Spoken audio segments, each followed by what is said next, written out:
if you have people who are good at being curious and non-judgmental and asking questions, like that changes the response of the other person, and it kind of reduces conflict. And so my goal is we're going to kind of spread this outward.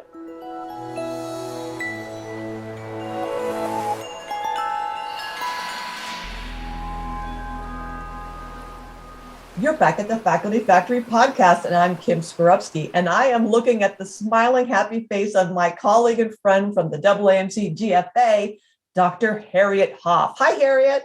Hi, Kim. So great to be here. Well, everybody loves Harriet. Harriet, you walk around the hallways of all these professional development conferences and beam light and sunshine and happiness, like a couple of other friends of ours.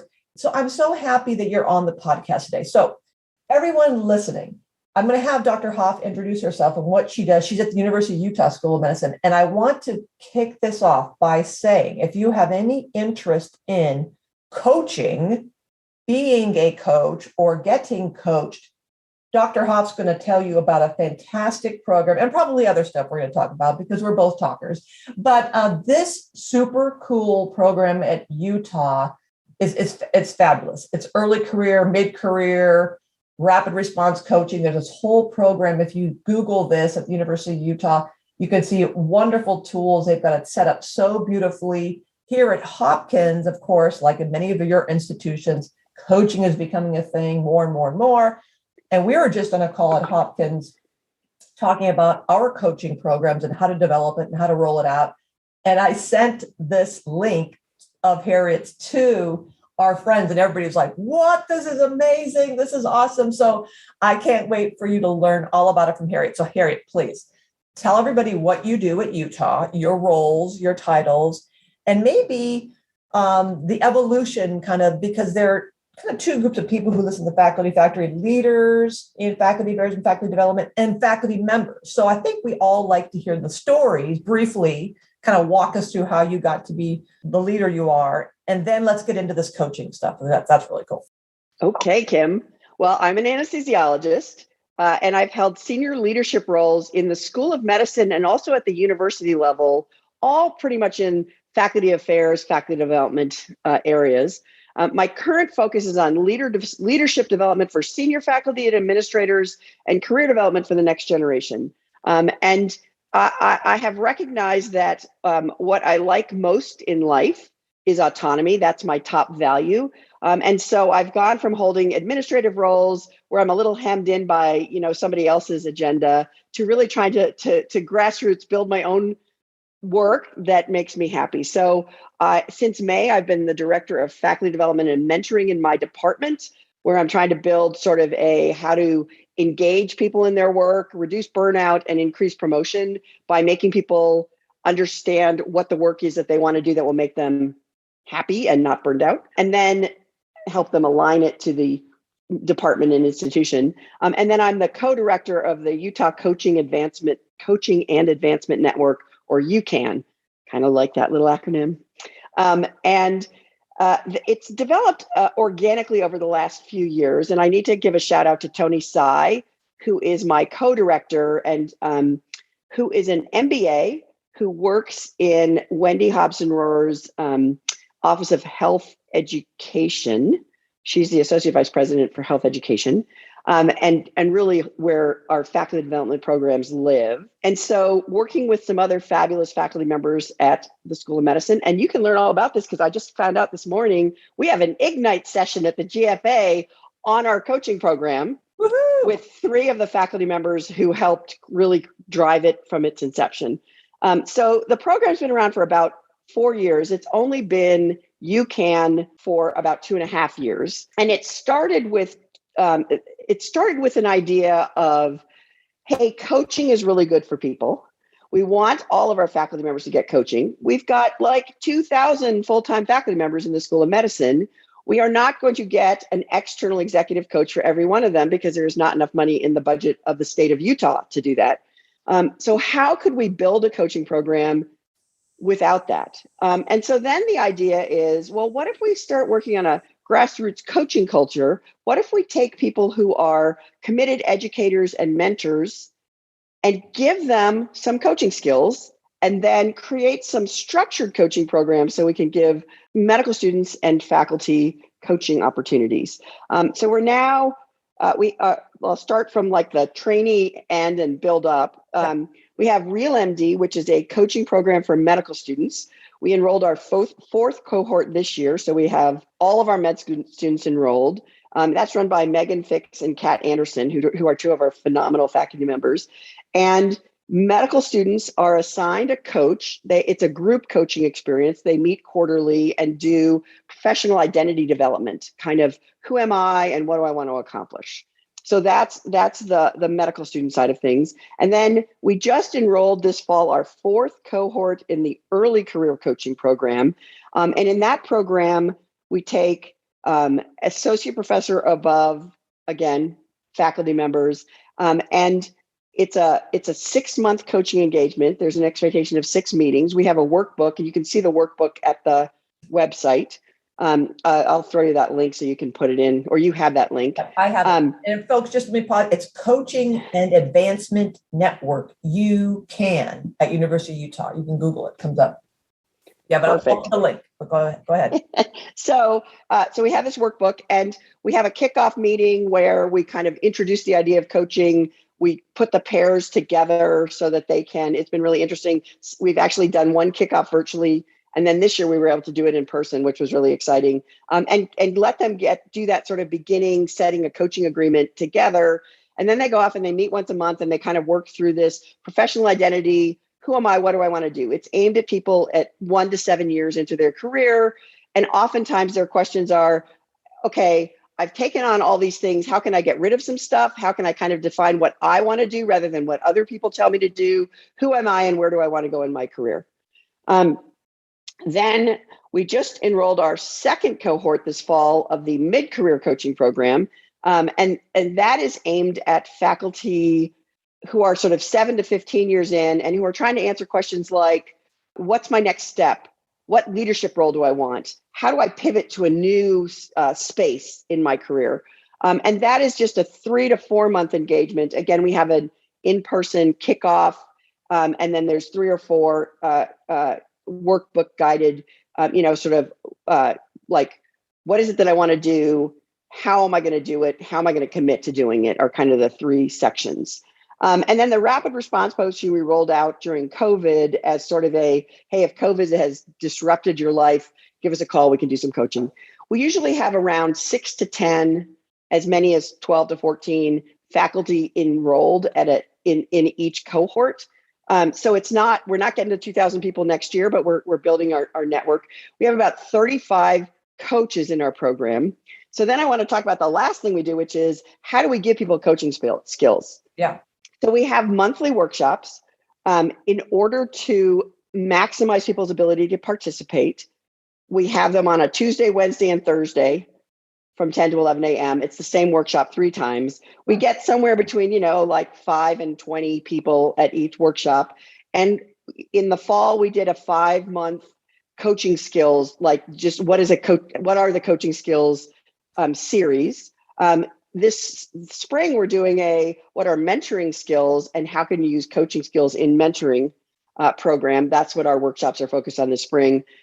So we try to just give people an opportunity to learn about coaching, to build some of those skills, listening, asking powerful questions, support and challenge, accountability. And so they can go out and really do coaching. And you might say, well, Harriet, okay, this is all great. Now I got people that are good mentors. Are they really coaching? How are they doing? So we use SenseMaker, and we've been surveying pre and post since our first cohorts of early career and mid-career faculty. And we have data for 3 cohorts of early career. And things they report, yes, their coach listens to them more than talks to them. So that's a good thing. They trust their coach. They, at the end, that we ask them, how confident are you and how much clarity do you have about navigating your career? And in the beginning, they're kind of all over that map, a little bit unclear, a little bit unconfident. Some people have more confidence and clarity than others. And by the end, they've all moved up to the right. And most of them are in that top quadrant of, I'm clear about where I'm going and I'm confident I can get there, which is kind of exciting. We have this, we aren't there for these meetings, but we are there to support everybody. We have peer coaching programs so that they meet for peer coaching 3 times during that cohort to kind of build that network. And it's been sort of phenomenally successful at a small level. We're trying to kind of build it bigger. And the reality is I am working on getting certified as an ICF certified coach. I've completed all the requirements. Now it's just a matter of getting it all put together and submitting it. And somehow COVID has just delayed this all. But everybody else is just committed to it and becoming really good at coaching. And then as we've got people who have more and more experience coaching, we're sort of moving them into leadership roles in the various programs. So that's what we do. This is amazing. And I'm so kudos to you and to your team and to your leadership for supporting this, taking the time to put it together and building the infrastructure to make it happen and getting the tools to measure outcomes. Love it, love it, love it. This is so important. And I can't wait for the Ignite session. Super cool. So these 35 coaches, is there any salary support, or is this just one of those other uncompensated efforts that mentors are asked to do? How does that play out? And of course, many of them are women, as you might imagine.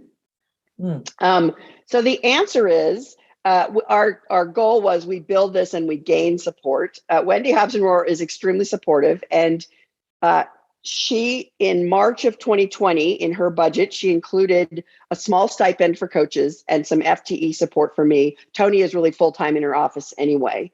March of 2020, I don't know if you remember that, but you can imagine that did not happen in the budget. She put it in again in March of 2021. And again, we were in, it's just not a time that people are adding programs. I think now we have really good data that we are making a difference and it's working. The chairs now are really excited about it. And in fact, we're doing a mentor training workshop in February. It's 2 half days. At the request of chairs, we said to chair, we had meetings with the chairs and said, kind of like, what are you looking for? What coaching, what do people need? And they said, we need better mentoring. We need to train our mentors. And so we've created, as you might imagine, a workbook. It's a 10-chapter manual on how to be a good mentor. And it includes a chapter on using coaching skills as a mentor, because of course, to my mind, one of the biggest gaps in mentoring is the mentor comes in and says, this is what you need to do to be successful. And that sends a lot of people down a path of just frustration. We're just saying, hey, when you meet the person you're mentoring, ask them what their goals are. Like if you ask them what their goals are and then you try to support them in their goals, it's astonishing how much more effective that is. So we have that mentor training program coming out. We're actually right after this, I'm working on finalizing that workbook with Tony. And we're pretty excited. It's actually a pretty good document. And yes, it will be on our website in the next couple of weeks. You're so generous. Thank you for sharing. This website, folks, really have to check it out. UCAN. And I'm trying to put myself always in the shoes of the listeners. A faculty member who's thinking, all right, well, you're talking coaching, mentoring, coaching. What's the difference? Can you point out a couple? You kind of gave a little tickler hint that in my mind, because I too just got certified as a coach, when people have asked me, what's the difference between mentoring and coaching? And it's kind of, you have to, the way I think about it is mentoring is for development. Usually I'm looking at a little sticky note I have here to remind me, long-term, voluntary advice and guidance, unstructured, fluid. Coaching, task and performance-based, can be short-term, structured. And what you said earlier is so vivid in my mind that in academic medicine, a mentor will tell you, thou shalt, you ought to do this, do that, more directive, because Dr. Hopf has been doing anesthesiology and she knows what to do. So she's just going to tell me what to do, versus Coach Kim might be like the thought partnering of, well, what do you, rather than saying what I think you should do, more prescriptive, more exploratory. Am I? Yeah. So I will say a couple things. One is I always viewed myself as a mentor, and it was only in recent years, like mentoring was sort of the central defining thing in my career. And in the last few years, I started saying, what I'm doing is really more coaching than mentoring. And that's how I got interested in getting certified in coaching. So I will say we have this lovely little diagram I can share with you, where we sort of show a Venn diagram of mentoring, advising, coaching, and sponsorship. And they overlap, right? You want to use all those skills in different areas. And the way we've considered it is, and coaching should just infect them all. And so I'm always a sort of it's just all kinds of things. But they are distinct relationships. And I gotta add my latest new adventure, which is the University of Utah now has a Master's of Health Education that we just started this fall. And this semester, I'm teaching a 1-credit course on developmental relationships. And the first section is, what's the difference between mentoring, advising, coaching? And so hopefully I'm prepared to answer that question now. So the answer is, as you said, mentors are people who are developing knowledge and skills and confidence for long-term development. It's often dyadic. It's usually long-term. It's a close relationship. There's guidance on a selected path, kind of frequent interactions. And usually the mentor is a content expert. So they might say something like, in my experience. Now, they're a content expert on their own career. So this is where I think bringing those coaching skills in is important, is making sure that they know what's going on. If you think about an advisor, I know you're not talking about advisors, but I'm going to throw in advisors anyway. Advisors are providers of expert knowledge and strategies. Like, what are your choices? What are your tasks? What are events?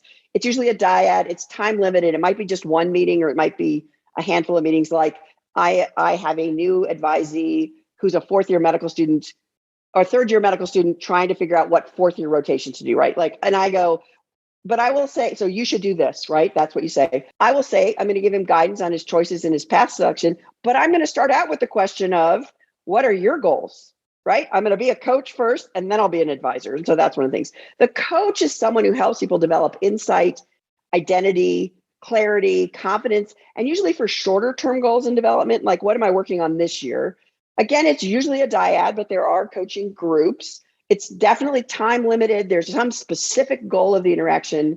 What I find fascinating in coaching is someone comes to me and I say, what's your goal? And they tell me their goal. And then if I start asking them questions about it, it turns out we're going to get to a better goal, right? So I don't just accept their goal at face value. I kind of help them work it through. And then it's structured, it's monthly interactions. And oftentimes the coach isn't the content expert, right? The person they're coaching is the content expert. And so they're you're asking questions like, what could you do? What are your options? What should you do?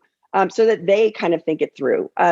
So mentoring, advising, coaching, different goals, but at the same time, when I'm coaching, sometimes I say, hey, I'm putting on my mentoring hat, or I'm putting on my advising hat, or my sponsoring hat. Hey, here's some people you should go talk to.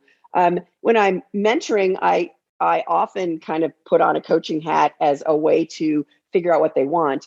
I think one thing that's important is, as you're switching between those roles, being cognizant of what those roles are and how they work, and being explicit to the person you're working with. I'm giving you advice now, or I'm in coaching mode. I'm not going to answer that question. That's your job to answer that question. So that's the difference. And I kind of think I have a lot of developmental relationships. I am here to help people do better, to maximize their potential, to do the things they want to do, to be satisfied with their career. I can put on lots of hats while I'm doing that. And I tend to mix it up in the informal relationships. And then I have formal relationships. And if I'm in the formal coaching relationship, I'm like, I am not going to be an advisor today. Thank you, Harriet. This is really, I like the way you describe this. It's really helpful to put this in context. And you're making me think of how we traditionally, have focused on mentoring. That's been like the catch, flavor of a decade or so. And not only how do we do mentoring programs, but a lot of places like we do mentee programs, how to be a good mentee. Yes. I'm wondering, could you riff a little bit on, we're training people to be good coaches, and you've really nicely and succinctly described the differences between mentoring, advising, coaching, and sponsoring. Can you give us a couple hints again back to this faculty member listener? What are elements of a good coachee? Yeah, that's a great question. I think a good coachee is someone who wants to be there. So we are not doing remedial coaching. I am this has been one of our culture change questions, which is how do we get faculty members and medical students to think of coaching as an opportunity because they're identified with great potential rather than some kind of punishment because they're not good enough. And so we're really focused on, we aren't doing remedial coaching. And a problem with remedial coaching is people don't want to be there, right? Like if I get assigned to coaching, and there's a lot of bias involved in who gets assigned coaching and why. So I find that whole something I want to sort of avoid. So I think the first thing is someone chooses to get coaching. I like it if they have something they want to work on. So we actually, for our programs, they're not competitive. Shh, don't tell anybody, but we have an application process and they have to say, this is why I want coaching. That helps us pair them with the right coach.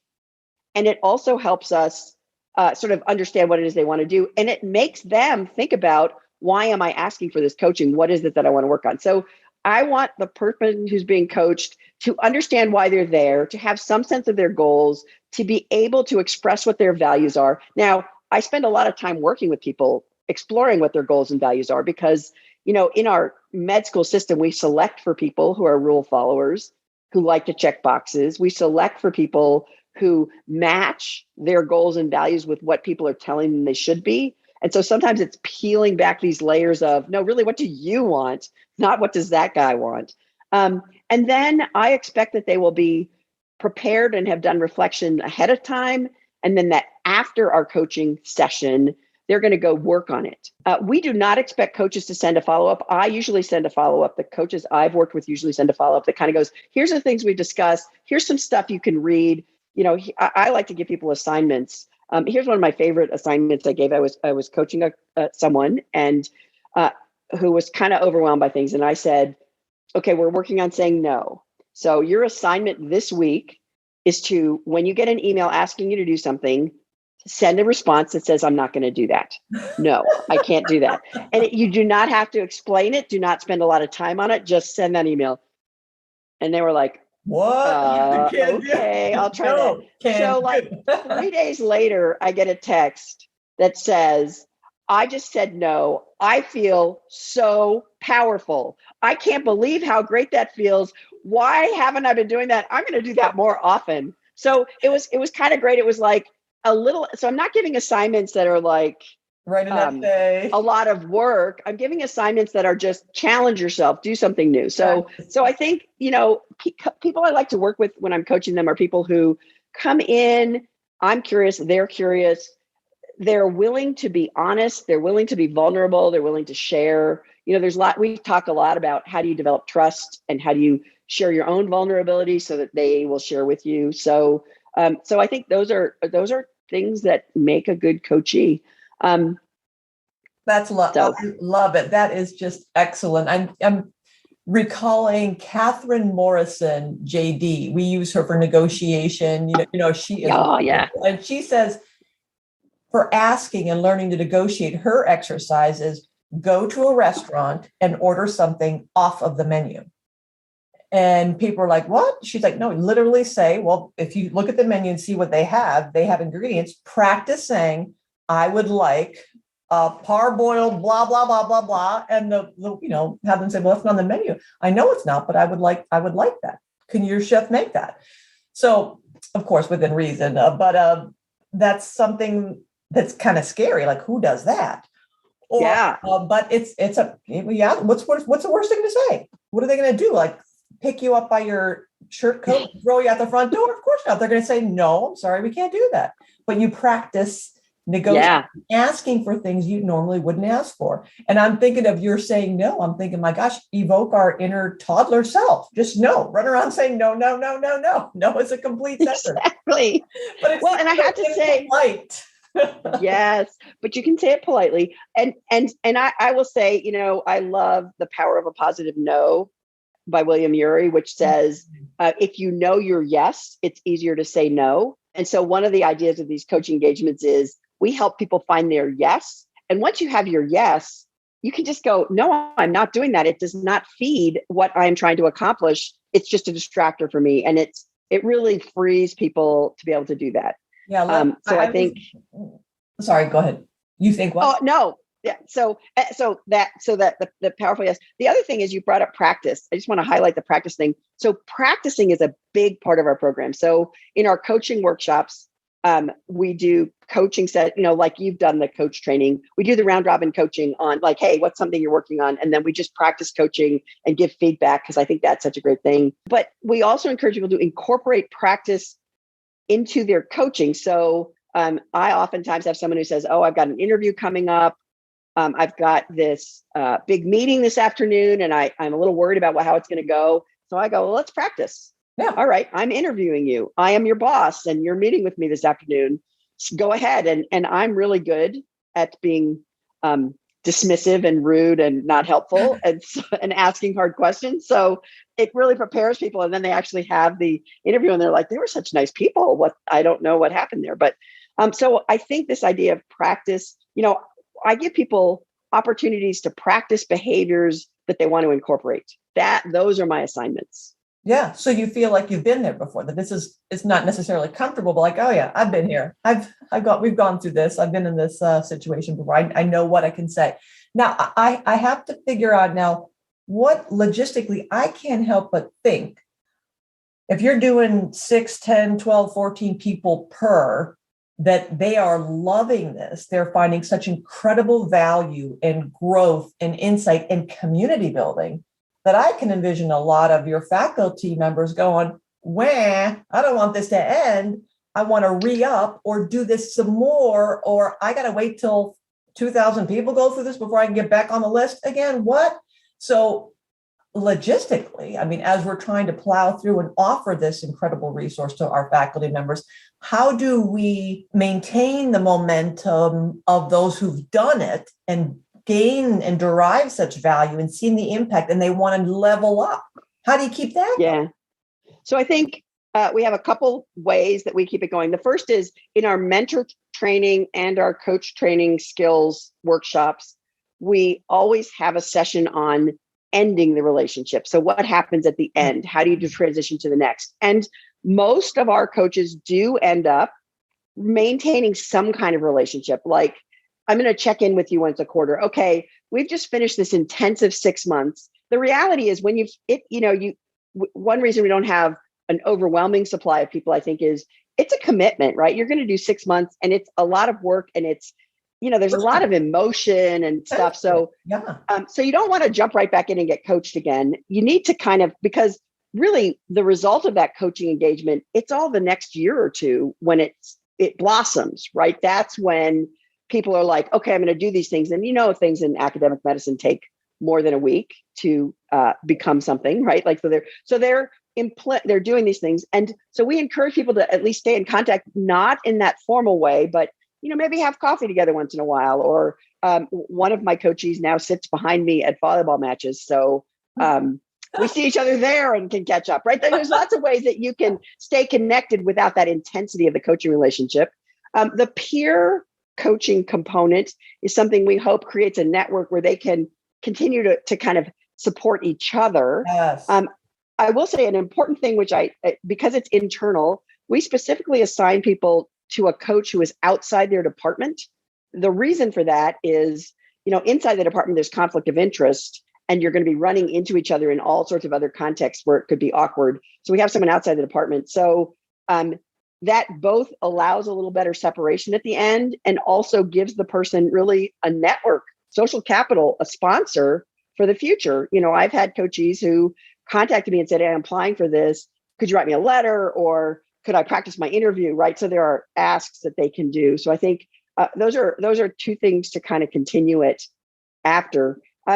We haven't had any. Oh, and then the third thing we do is we invite people as they progress to join our coaching workshops. Oh. We're building a network. Yes. They may not yet be eligible to be early career or mid-career coaches, but they certainly could be real MD coaches. And also I just want people to have good coaching skills. So when you're done being coached, you go on our coaching list, our coaches list, and are invited to the workshops. And a lot of those people keep coming to the workshops.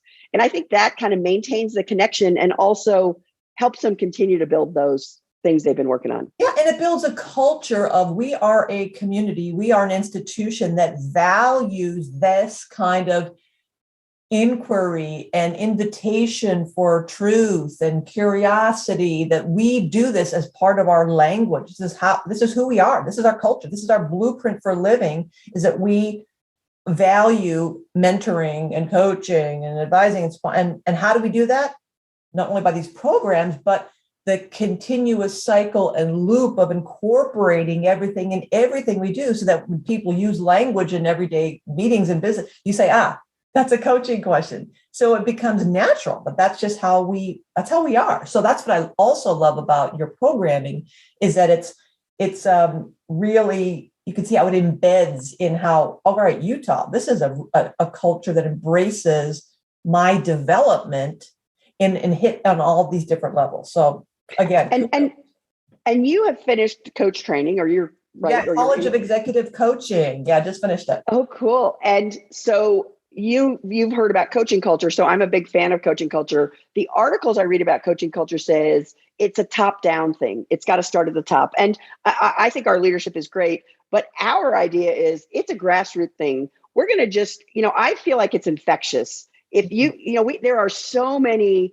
difficult interactions, and there's so many interactions that go awry in an academic health center, no matter even a great functioning one.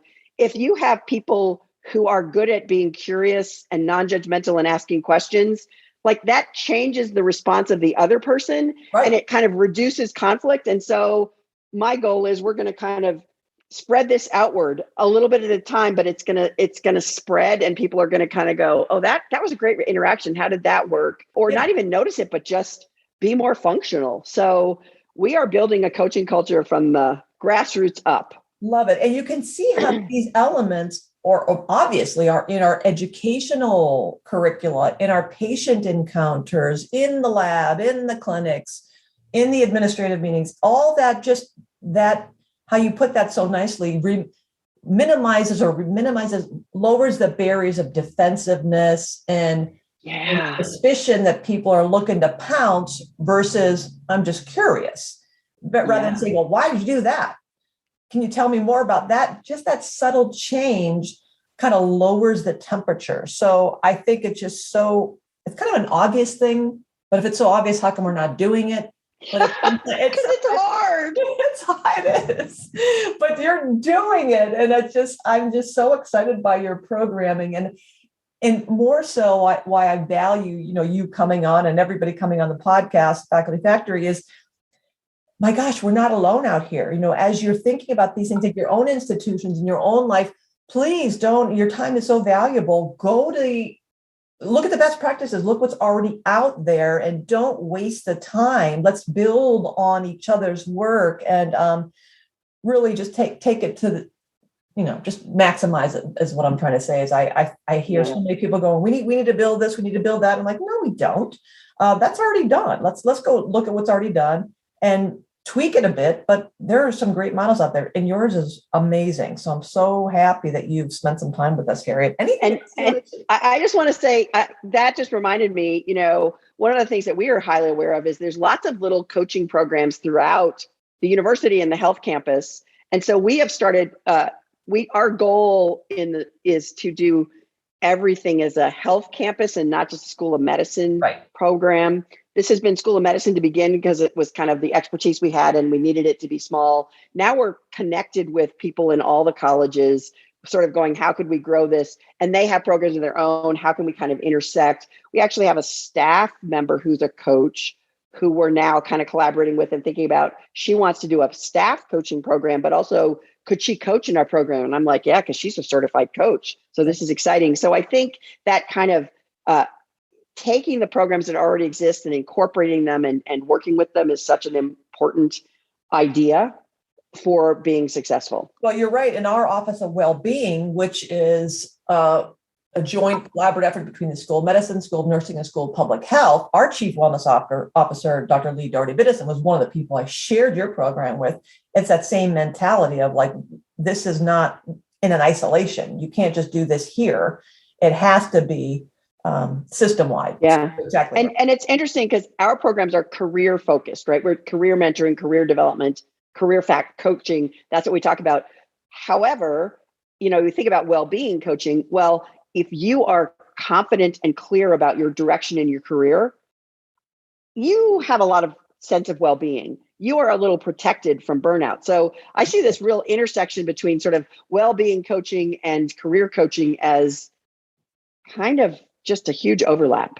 Yeah, well, you're right. I was actually, when I was on your website and looked at because we were talking this morning about the domains, and you've got them nicely there, the ICF, the International Coaching Federation. Yes, the dimensions that, yes, thank you. The International Coaching. What, say it again?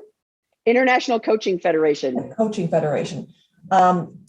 The number of coaching foci that you have on your website: professional identity development, professional skills, career advancement, team and interpersonal, leadership development, business and executive development, wellness and resilience, and team effectiveness. Hello. I mean, you're right. The intersection is just right there. Yeah. Yeah.